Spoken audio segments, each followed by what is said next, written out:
You know, it's so interesting that we are in. I've been spending a lot of time in thought around spiritual community, and what the heck is this thing? And it's fascinating to me. I realize that so much of my experience of life is in relationship with people who know me primarily as Rev Marty. I don't have a lot of people in my life that just know me as Marty, right? So I was chatting with a young man recently who doesn't know me as Rev Marty, knows me as Marty, as a human being, and not the devil, but, and was just saying, and so we were having this lovely conversation, and he said, "Oh my God, I found that I'm reading this book. It's called The Law of Attraction. Have you heard of it?" And I said, "I have heard of it. It's a very interesting book, isn't it?" Now, I share that because what I notice is sometimes for us, it's very easy to take for granted what we know. It's very easy for us to take for granted what we have. That we have this wonderful spiritual community that we can come to, and there's not a lot of shoulds or shouldn'ts around it. We like, show up, have fun, be here, or don't. It's all good. And so sometimes I think it's really wonderful to be reminded of the power of this message. Now, it's coming to us in many different ways today. As I've been saying, that what used to be sort of esoteric is very common knowledge. You can go to any seminar, any workshop, any sales retreat, and you will learn about the power of mind and the power of intention and the power of focus. But to have a spiritual community based around the simple idea that is so powerful and profound, and the simple idea is simply that we are co-creative beings with the divine. What do you mean co-creative? Meaning that we believe that there is a divine intelligence at work that is the very source and substance of all that is. There's one creative intelligence that has created all, and that we have elevated, this is negotiable, but we have elevated to a level of consciousness that we realize not only do we exist within this intelligence, but we participate with it. And we participate with it through our thought and our belief. And so what that would imply then is that if we're not happy with the circumstances of our life, that the place we want to go to change that is not with the circumstances, but rather within our own consciousness that is participating in the creation or the co-creation of said experience. Yay. Now I know what you think. You're saying, but I need money. I don't need consciousness. I need cash, money, right? But all things flow from a state of consciousness. And so our work over and over and over is to work within our own being, to realize the truth of who we are, to live from a state of awareness and consciousness that recognizes that everything that we seek, everything that we desire is already provided. But we must wake up to it. I often, in fact, I was sharing with this young man that what the realization I had in this journey was that I realized that I needed to stop trying to change God's mind. My old version of prayer, God, Marty. Can we have a little chat, you and I? Here's what I need, here's what I want, here's how I'd like it, here's when I would like it to be delivered. And in exchange, I will do something. I will pray or go to church or tithe even, I don't know. I may just get radical. How's that for a deal, right?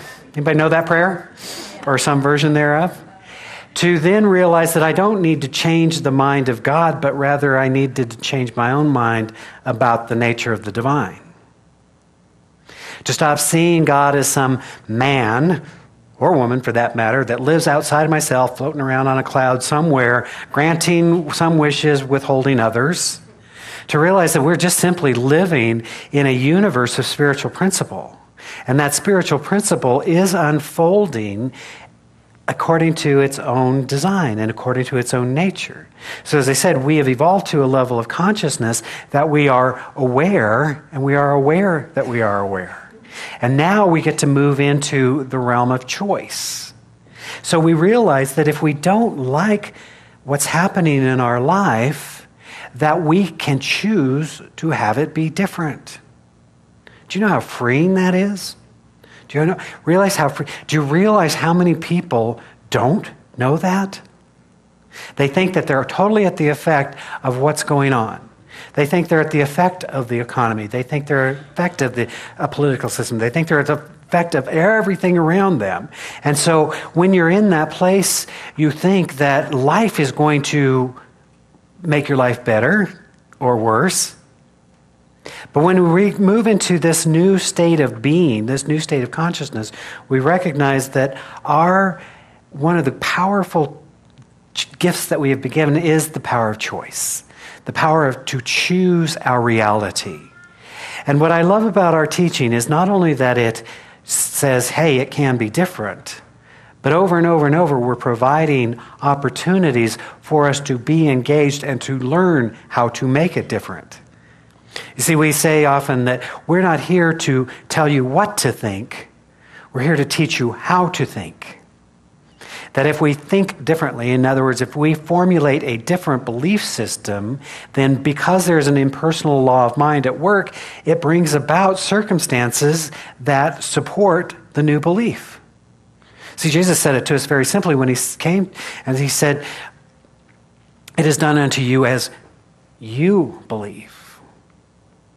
So you say, well, that's interesting. I've always said it would be much better if he would have just said, it's done unto you as I believe. You know, if you know how to turn water into wine and heal anything, let's go with your plan. But no, he said, no, you must learn. So then what we begin to realize is that this is not news, that this is not something that once we become awake and aware, we become co-creative. The truth is we have always been co-creative. And in our ignorance, we created from that state of consciousness. We didn't know any better. And so we did really silly things. We affirmed with feeling, I can't afford this. You know, we affirmed, I don't have enough time. We affirmed with feeling and conviction, I'm too old, too young, too fat, too thin, too whatever, right? To have this desired good. The universe is cool. I can create that, right? We'll just create it a block and call it good, right? So then we begin to realize that we're not living in just a vacuum. That we're living in a state of consciousness that is eternal and evolving and becoming and growing and working through us to the degree that we can elevate ourselves to move there. So all month we've been looking at this idea around service, around servant leadership, around understanding that it is what we contribute to life that really gives value, and that we all have something to contribute.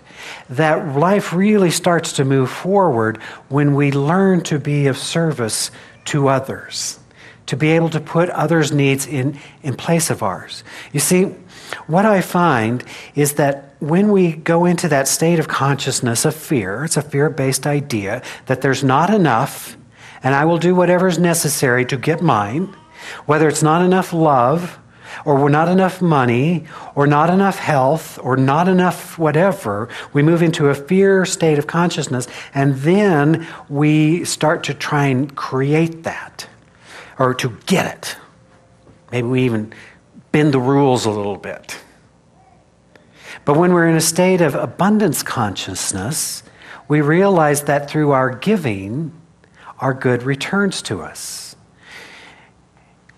If you want to pull out your Bibles now and open to Matthew 6:24.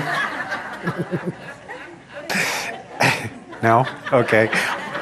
Let me just read for you. It says, Jesus was, you know how this works. I tell you what Jesus said, and then I tell you what he meant. So just so you know. Yes. Allegedly, yes. No one can serve two masters. Either you will hate the one or love the other, or you will be devoted to one and despise the other. You cannot serve both God and mammon, or sometimes translated as money. Now, aren't you glad I'm here to translate? Because some people have interpreted that to say that somehow to have money is not serving the divine. And I would say, oh, lo unto you, I would say. Not so. That idea of mammon really developed into a pejorative, a term that was used to describe gluttony, greed, that, again, those fear-based things. You see, sometimes when we get into a state of not enoughness, we think that if by hoarding that will solve a problem, which what we find is by hoarding, we really block the flow of our greater good.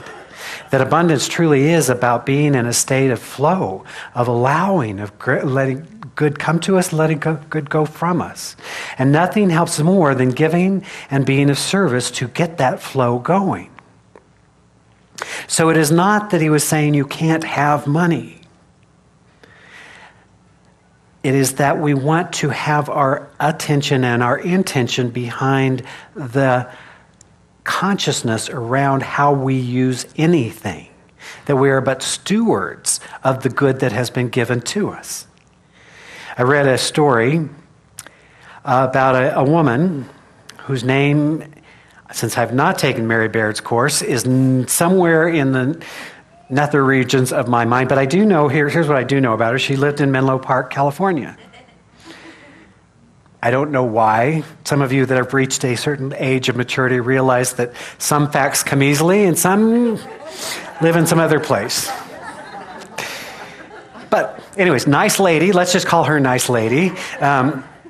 So she's in the grocery store. She's standing behind a woman who's buying her groceries, checking out, and then, oh my God, freaks out and realizes she doesn't have her purse with her. No money.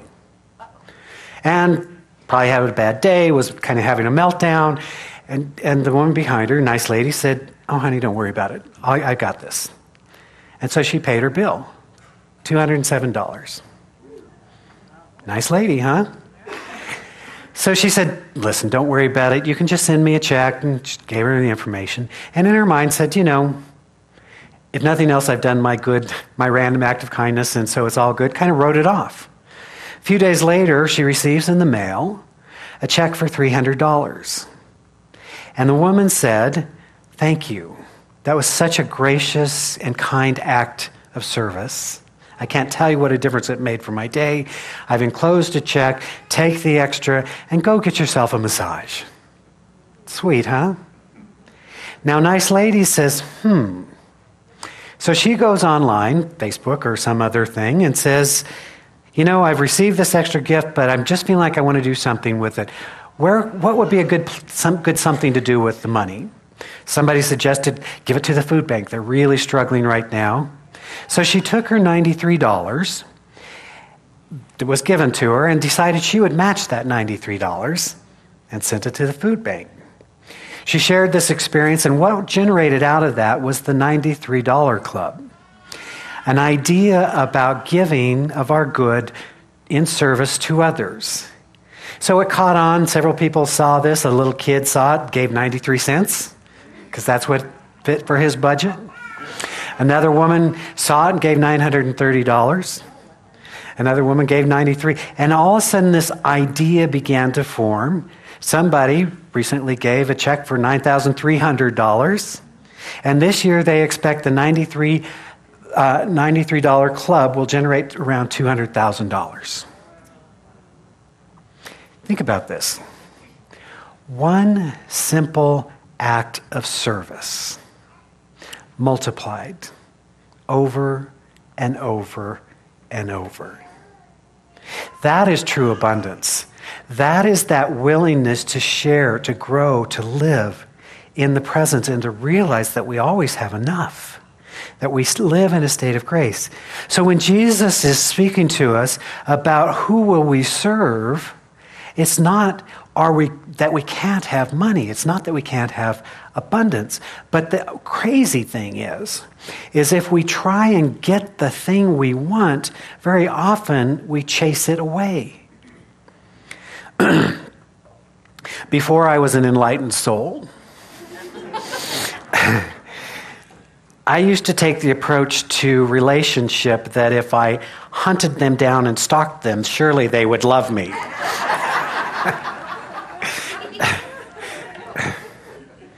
Turns out stalking is not a vibe that a lot of people are really interested in being in. But when I was matured and realized that I could be in a relationship because I had something to share and I had something to receive, and all of life changed, you see. It's that idea that when we're trying to manipulate conditions, that we'll somehow create the conditions. If our focus is on getting money, very often we chase the money away. So I say, I don't think Bill Gates set out and said, hey, how can I make $50 billion?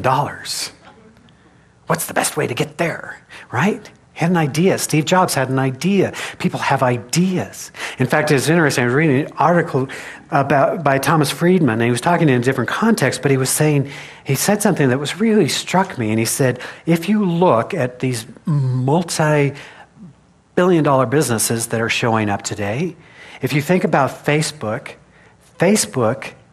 does not provide any content.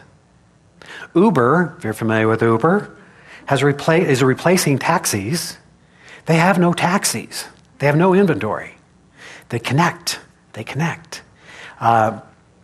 a couple other interesting examples that are living somewhere with that lady's name at the moment. Airbnb is another one, right?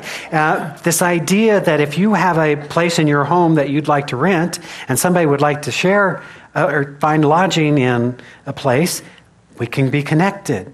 That is becoming a huge business. It's becoming a huge part of the lodging industry.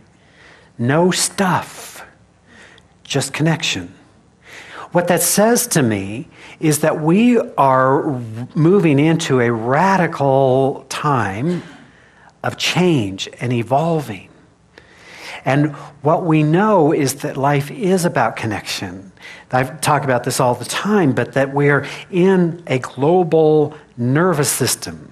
We're all connected with everything else. Through the internet, through CNN, through everything that's going on, we are aware of. And so the thing is not how do we build the better mousetrap, it's how do we provide greater service for one another. Whether that's at a business level or whether that's just in being of gracious community service, where we learn to choose to be a part of something greater than ourselves. So what I have come to discover is service is absolutely an essential part of abundant living.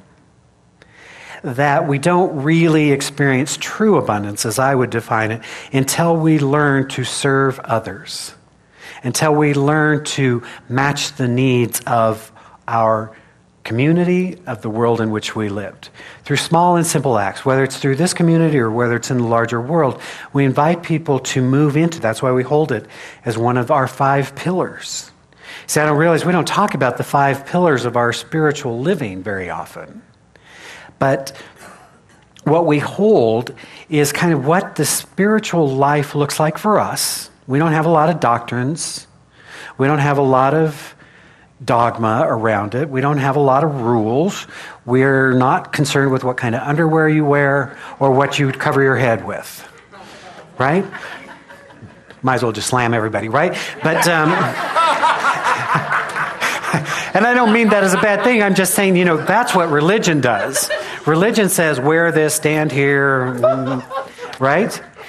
Spirituality, the heart of it, says, be kind, loving, gracious, serve one another, right? So I'm not making fun of anybody too much. Yes, I am. I'm always making fun of somebody. Usually it's me. But not in a bad way. I'm just saying, in this same conversation with this young guy, I was saying that, my own opinion is I don't think of God as a person anymore. I think of it as a divine presence. And I really don't think God cares what kind of food we eat and how it was prepared, what we wear, whether we have certain underwear where we don't have that's the stuff we add. And some of it's really beautiful. Some of it binds us back, which is the word that religion comes from. It means, literally, to bind back. It binds us back to an awareness and a consciousness of the thing we're seeking to express. But sometimes people get confused with all of the activity of religious life and forget the spiritual essence behind it. For me, I'm more interested in the spiritual essence. So we say there's 5 pillars of our spiritual living, that we practice meditation and visioning. That practice of listening, learning to listen to the divine, to learn to still our own monkey mind, as it's called, to get still and to listen that there really is a divine presence that we can be communing with. And as we develop that skill and as we build our own consciousness, then we can begin this process of visioning, which is listening. Listening, what serves my highest good? What serves the greatest good? How must I grow? Who must I become? What's seeking to be revealed through me?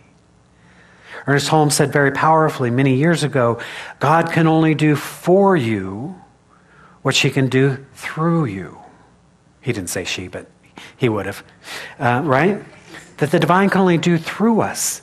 You see, it's letting go of that concept that Superman interventive God that we often pray to, swoop in, fix it, to realizing that the divine works through us through the consciousness that we bring forward.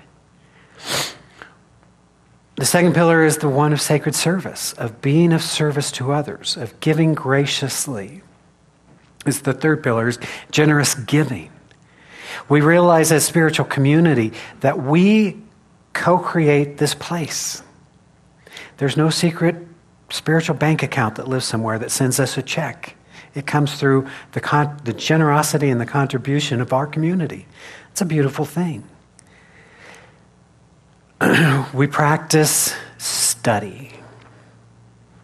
Because here's what I know. Although the message of behind science of mind, of behind affirmative thinking, is becoming more and more prevalent in our world. As I said, I've gone to real estate seminars where they taught, left out God piece, and it's all science of mind. I've been to all kinds of seminars where they're teaching this. This is good news. People are learning. They have the power of their mind. But what we also are enmeshed in is a consciousness, a media environment that is often pointing out what the heck is wrong with the world, and secondly, who's to blame. Because the great thing about being a victim, it ain't your fault. Sometimes I run back there myself. Not my fault. I was just an innocent bystander. So we realize that it's important to have a course of study and ongoing practice. So when Carol so beautifully delivers these many opportunities for your greater growth and unfoldment, all of it's around learning how to expand consciousness, to think differently, to be in community, to do all of these things so that we might remember on a more regular basis the truth of who we are. It's what we're here for. It's all we're here for. And then we invite you to practice affirmative prayer. And affirmative prayer is, as I said, it's not that praying to Superman God or Santa Claus God, but to recognize that every thought is a prayer. Is that one of your songs, Eric? Every thought is a prayer. That we are thinking into a living intelligence, and that what we think and what we believe ultimately becomes the experience that we have. So Holmes said to us, we can't affirm lack and limitation and then expect to manifest abundance.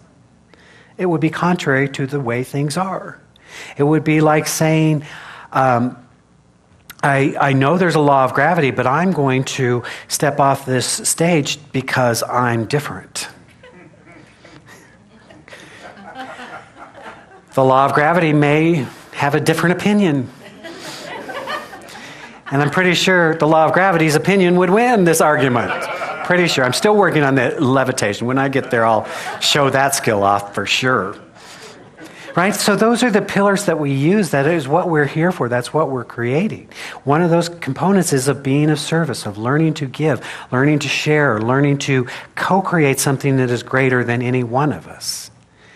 And so as I've been looking at where I am in this servant leadership, I don't know if you know this, but breakdown often precedes breakthrough. You know this experience? So I gathered some friends around recently so I could, and they were gracious and kind and loving as I weaved my way through it. And what I realized was that I was stuck. I was so busy looking at all of the trees of this spiritual community that I kind of forgot there was a forest. And I really looked at my goals and objectives and what I wanted to accomplish this year, and they're all fine, but they were things like websites and databases and all that sort of thing. And I thought, woof.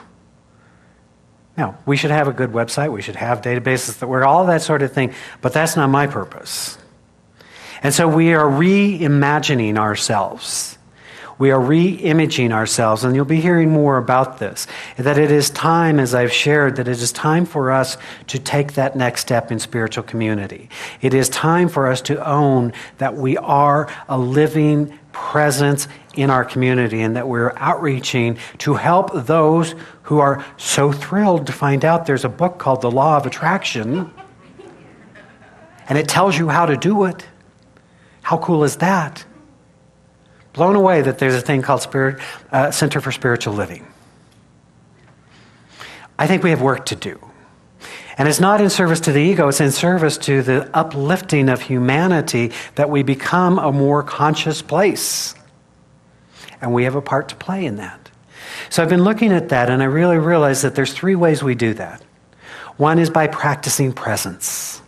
That simply by your presence here, working to be a more conscious person, the whole thing grows and evolves. The second is through your support, financial and in your conscious support. I mean, there's really is that intention that we join together around. And lastly is of being of service, that we each find our own way to be a participant in creating the greater whole. You'll be hearing more about this as we move forward, but I'm excited. I'm actually excited about ministry again. Who knew? I was never very good at databases. I don't know why.